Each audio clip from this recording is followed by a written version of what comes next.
la force très puissante du Seigneur. Prenez avec vous toutes les armes de Dieu pour pouvoir résister au piège de l'esprit du mal. Non, ce n'est pas contre les êtres humains que nous devons lutter, mais c'est contre les forces très puissantes. Contre quoi? Les forces très puissantes qui ont autorité et pouvoir. Nous devons lutter contre les puissances qui dirigent le monde de la nuit. C'est contre les esprits mauvais qui habitent dans le ciel, qui habitent entre le ciel et la terre. C'est pourquoi prenez toutes les armes de Dieu. Ainsi, dans les mauvais jours, vous pourrez résister et après avoir bien lutté, vous resterez debout. Chers frères et sœurs, on dit de lutter contre quoi? Les esprits méchants dans les lieux célestes, les principautés, les autorités de ce monde de ténèbres. C'est contre ces personnes, ces choses-là qu'il faut lutter. Ce n'est pas contre le pasteur, ce n'est pas contre le mari, ce n'est pas contre la femme, ce n'est pas contre les enfants, ce n'est pas contre les frères, les sœurs. Non, notre lutte n'est pas dirigée contre les humains. Notre lutte, c'est contre les puissants de l'enfer et de la mort. C'est contre les autorités de ce monde du ténèbres. Maintenant, nous, on a laissé et on attaque sur des humains. Mais qu'est-ce que le diable fait? Quand il est en train d'attaquer un humain, lui qui a créé la situation, lui maintenant, au lieu de diriger ta guerre contre lui, il te permet de diriger ta guerre contre les humains. Et lui, en dirigeant, toi qui diriges ta guerre contre l'humain, lui, le diable, il a maintenant le temps pour faire quoi? Pour travailler encore, créer encore. Parce que tu ne luttes pas contre lui. Or, c'est contre lui que tu dois lutter. Maintenant, tu luttes contre un être humain. Est-ce que tu vas gagner? Non. Est-ce que tu vas gagner? Non. Est-ce que la lutte va finir? La lutte ne finira jamais. Tu vas détruire l'autre. Tu vas t'opposer à l'autre. Tu vas faire tout contre lui. Mais la lutte ne va pas finir. Mais si tu connais, ou si tu as la connaissance biblique, tu sais que ça là, ce n'est pas l'être humain qui le fait. C'est un démon qui est en train de travailler. Et tu commences par maintenant à attaquer ce démon-là.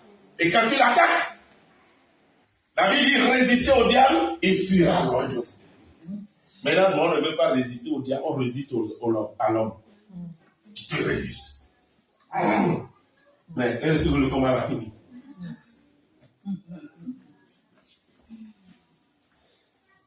Non, ça ne finira pas. C'est pourquoi beaucoup de souffrances, beaucoup de problèmes sont dans l'église. Beaucoup de problèmes sont dans les foyers. Beaucoup de problèmes sont dans les sociétés. Parce qu'on ne voit pas l'ennemi qui est en train de faire le truc.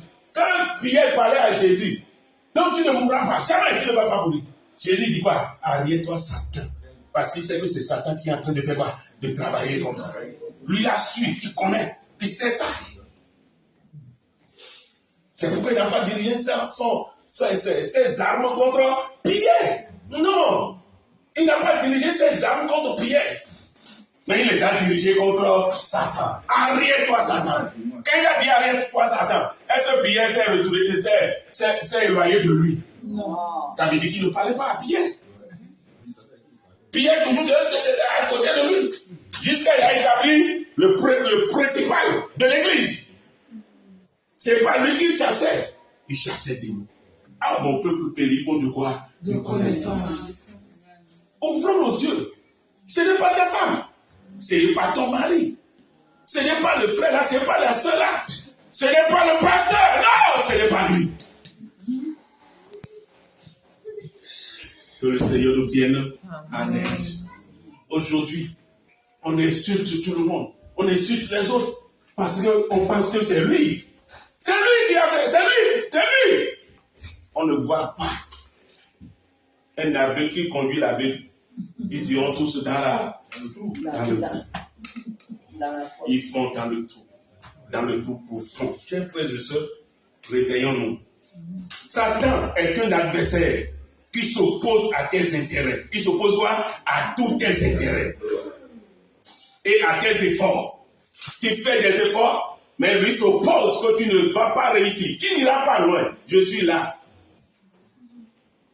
Il veut faire des croyants des proies faciles. Il veut faire de nous des proies faciles, des gens qui ne vont pas l'amener, qui ne vont pas s'opposer à lui. Donc, il les rend faibles. Et les voilà en train de lutter entre eux. Ah! Non, ce n'est pas notre lutte, ça.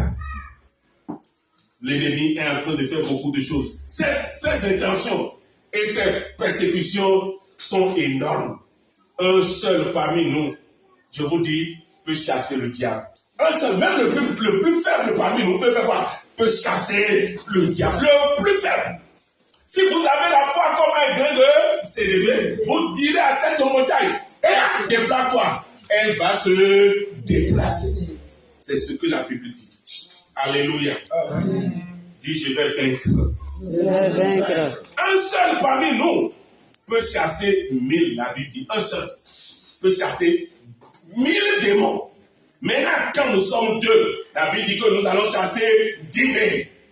Un chasse 1000 et deux seulement chassent combien? 10 000. Ça veut dire que nous devons rester ensemble pour faire le travail.